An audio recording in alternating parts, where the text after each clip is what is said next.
I'm so excited, Justin, to be part of this series, Soldier Stories. I mean, when you look at the history of African Americans on this continent of North America, the United States of America, from 1619 till present, there have been a lot of soldiers that have impacted where we are today.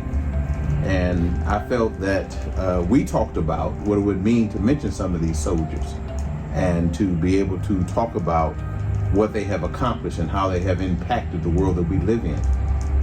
Who comes to mind when you think of soldiers? I think of a couple of people, but foremost in my mind is a guy by the name of Andrew Young. Andrew Young, one of the generals of Martin Luther King, confidants of Martin Luther King Jr. Yes, sir. He was not only a minister in his own right, but he was a mayor, he was a U.S. representative, he was a politician, and also an ambassador for the United States. And I think with him, it was really powerful because I remember meeting him for the first time when we were in Dallas. It was at a Liberation Theology conference, and he was talking about the first time he met James Cone, who was the father of Black Liberation Theology. Yes. And he showed and really shared so many stories about the frustration of how to live and really get your upbringing in the South. And it was really frustrating for him because living in the South, you had no rights like you did living in the North. You had some things you were afforded to, but you had to stay within your limits, within your box. Right. And for him, I think that was very powerful to really talk about that because when we talk about the church going forward as a vehicle for liberation and for freedom and for agency, we can't take into consideration that possibility without understanding where we came from. Absolutely. And the struggle that many of our great pioneers had to endure in the South and other places in the country. Powerful soldier story for sure. The life of Andrew Young. I've heard him speak also, and it's really just powerful to see the pictures of him along Martin Luther King back in that day. Anybody else come to mind? With Andrew Young, I think about that great revolutionary, strong woman from Birmingham, and I'm just biased because she comes from Birmingham and my wife is from Birmingham, but some women that came from Birmingham that are just powerful, and the person I'm speaking of is Sister Angela Y. Davis. Angela Y. Davis is powerful because she's a scholar, she's an activist. A lot of people try to label her just as a Black Panther, but she is someone who really pushed the needle forward for change, really was courageous, really stood flat-footed in the academy, in the universities, and also among presidents to tell them that we're not just gonna sit here and just lay down for the racism that we're experiencing from the West Coast to the East Coast, from the South to the North. We're going to let our voice be heard. And I love how Angela Davis really empowered so many different women to really get their confidence to speak on behalf of the Black community for a better tomorrow. What about you? What are some figures that you begin to ruminate over? Well, you know, I'm an old soul, and probably real quickly 5 people jumped in my mind. And you know, and there are many in the history of African American history that made a difference. But I got to start with Frederick Douglass. He was somebody. He was born in, he says, and you read his autobiography, because in slavery, he said there is no genealogy. But he says, I think I was born about 1817. And born into slavery, his story is really, I have several autobiographies I've read of him. I imagine as a child being able to, he said he had to be in competition with dogs and cats to get the scraps that fell from the master's table. And at 21 years old, he escaped from slavery, headed north. And he's probably is the most significant African American history person who was born in slavery, who lived through the Civil War, who lived through Reconstruction, so he had a great impact. But let me, not to be long, there came 2 fellas after him, Booker T. Washington and W.E. Du Bois. You all know W.E. Du Bois, who wrote Souls of Black Folk. And then Booker T. Washington, born 1856, while W. Du Bois was born about 12 years later. One was born in slavery, one was born outside of slavery, and they both had a little tension of how they approached freedom. Almost like the last two I would mention, Frederick Douglass, Booker T. Martin, W. Du Bois, but I got to put Martin and Malcolm in. Martin Luther King and Malcolm X.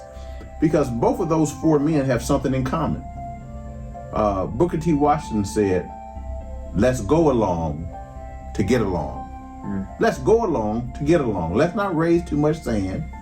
Let's accept where we are. Because he was born in slavery. See, it's different for W. Du Bois. He wasn't born in slavery. But see, Booker T. Washington was born in slavery. And, his mindset, well, let's educate the black man. His hands are on Tuskegee University. His hands was on basically helping black people to work in agriculture and to manufacturing. And he said, be a good black man, be a good black woman, earn the respect, go along to get along. They will respect you when they see you, who you are and what you've accomplished. Oh, but not so for W. Du Bois. He was a Harvard graduate. I mean, he was an intellectual. He was, while Booker T. Washington was a go along, get along, don't raise too much sand.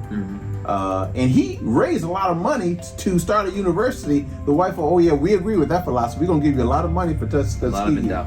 And then, but W. Du Bois said, look, he was a ceaseless agitator. He said, we will not stand for Jim Crow. We will not stand. And he made a mark at the turn of the century. Booker T. and W.E., they were the men who led the movement. And they created two camps. Born in 1925 was a man by the name of Malcolm Little, who later became Malcolm X. 4 years after he was born was a man that was born by Martin Luther King. And they both took on this unfair, racist country. Malcolm, of course, took the mode of W. Du Bois.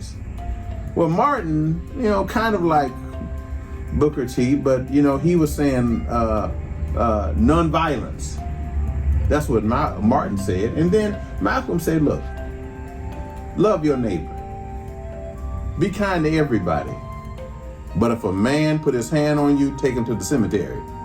And Malcolm said, by any means necessary, we need to get justice. So those are my top 5 real quick of just the greatest men in African American soldiers. And Malcolm, if he was he believed in black nationalism, Pan-African-Americanism, and also Islam. So he had a message that really attracted black men who felt that they couldn't succeed over here, but they could succeed over there. Right. Those are my stories. What do you think? Yeah, I think that is very powerful, especially when we see the movements today and the definite social change that we see today. It all has a genesis. It all has a beginning. Absolutely. And the seeds that we see today with all the different changes and social dynamics doesn't start fly by night or randomly, arbitrarily. It starts because it has been given the framework by the previous generation. And I like how you really outline the different generations, because Martin and Malcolm didn't get what they got arbitrarily or random. Right. They all got it from the tradition, and some from nonviolence and some from any means necessary. But we all come from a heritage, and I love that we emphasize that. So Justin, here we are. What about today? Black movement. What about today? All that we're seeing. What can you kind of, bring that, pull that all together to what you see today happening in our country, particularly in regards to people of color? Sure. When it comes to people of color and the movement that has normally taken place throughout history, we have learned that it's always been through the church. It's always been through the church. Amen. But really, this particular generation, with Black Lives Matter, takes a direction that is a little bit unorthodox. It's a little bit. Why is it unorthodox? What's up? Because it's one of the most liberative movements that has started without the direction of an ecclesial body, and I think that is interesting in and of itself. But at the same time, there still is a need for liberation in the community. There still is a need for us to address the ills of racism. There's still a need for us to address white supremacy. And historically, it's been through the church. I think Black Lives Matter is one way we can begin to be challenged as a church to embrace the call, the task for liberation, to talk about white supremacy and how that is so toxic of a framework of imagination, and even how people begin to be affected by racism. I mean, if you look at the city of Chicago on the south side, you'll see it's a disparity between there, the north side and the west side. So you can see the result of racism, the result of segregation. And I think the church definitely has a call and a task to address it. And if Black Lives Matter teaches us anything, it definitely teaches us that we have to be courageous about that and be calculated, strategic about how we do that. Absolutely. And you know, I think you're right, Justin. If we don't know where we've been, it's hard to know where we're going. And in the book by the gentleman Williams, he said we got to keep our eyes on the prize. Yes indeed. Now I think that's a good place to begin to get our call to action as a church, because we all have a goal to go forward, and as we galvanize our brothers and sisters for the goal to go higher, we have to make sure that our liberation is to set other people free as well. Martin Luther King said it best from a Birmingham jail cell. He said, really, injustice anywhere is a threat to justice everywhere. Amen. And so for us, as we look at our brothers and sisters who are in need of liberation, we have to make sure that we are on the same team, galvanizing towards the goal. And I think that's a good place for us as our task as a church to continue to think about ways by which we can impact this world. Absolutely, because we're either part of the solution or we're part of the problem. Soldier stories. Oh, the stories that we read about, Justin, I think not only do we see soldiers, but it makes us realize that we ought to be soldiers.